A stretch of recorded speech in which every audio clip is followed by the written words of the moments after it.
You want to take over control. You all look like rookies to me.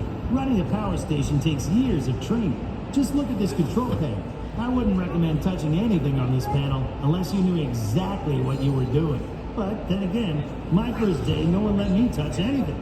So maybe with my guidance, you'll do okay. Let's start with a warm-up question. How much electricity do you think the power station could produce at full power? Use the switch on the screen to make your choice. Turn the knob to the answer you think is right. You've got 5 seconds to answer.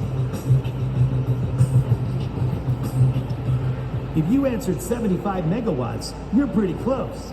This station was licensed to produce 76 megawatts, or 100,000 horsepower. Actually, at full capacity, we can produce 120,000 horsepower. That's enough to power over 30,000 ovens at the same time. The point is, people who worked here were working around some incredible power. The power was constantly flowing out of the station and into the main power grid to power real factories and homes. Do you see this piece of equipment here? This is a synchroscope, and it was a key piece of equipment for getting power safely onto the grid. So what do you think a synchroscope measured? Did it measure time or power? Or sync me? I'll give you 4 seconds to answer. If you answered sync or synchronization, you're correct. A synchroscope tells you when the power being generated is synchronized with the entire electrical system. So what do we mean by in sync? Think of it this way. Imagine playing a game of double dutch jump rope, and it's your turn. You don't just rush right in, no. You watch the ropes and you get yourself in sync. Then you jump in. Moving electricity onto the grid is similar. We had to get the power we generated in sync with the main grid. First, some basics. For a generator to generate power at the right frequency, the rotor inside the generator had to spin at exactly 250 rotations per minute. And the speed of the rotor completely depends on the speed of the turbine rotating below. So adjusting the speed of the rotor meant adjusting the flow of water. And for that, we had a clever piece of equipment called a flyball governor. Try to follow. There's a gear on the main shaft that was linked to the flyball governor.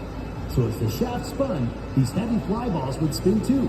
The flyballs were also linked to a valve far below that controlled the flow of water hitting the turbine. Now, if the generator was spinning too fast, the flyballs would rise higher, closing the valve a little bit and slowing down the turbine. If things were spinning too slow, the balls would droop down a little, opening the valve and speeding up the turbine. Like I said, a clever machine. But it also took some fiddling to get the thing exactly in sync. The way you'd know if you were in sync was with the synchroscope. The black needle is telling us if there is any difference between the electricity in the grid and what our generator is producing. When the needle stops rotating and holds steady near 12 o'clock, that's when you're in sync. A really skilled operator would get the needle moving really slowly towards 12 o'clock. And then just before it was pointing straight up, throw the switch to move the power to the grid. Got it? Good. So here is your final test. On your screens, you have a synchroscope and a breaker switch. I want you to watch that needle carefully. And when it's telling you that everything is in sync, throw the breaker switch and move the power onto the main grid. Wait for it. Not too quick. Careful. There it is.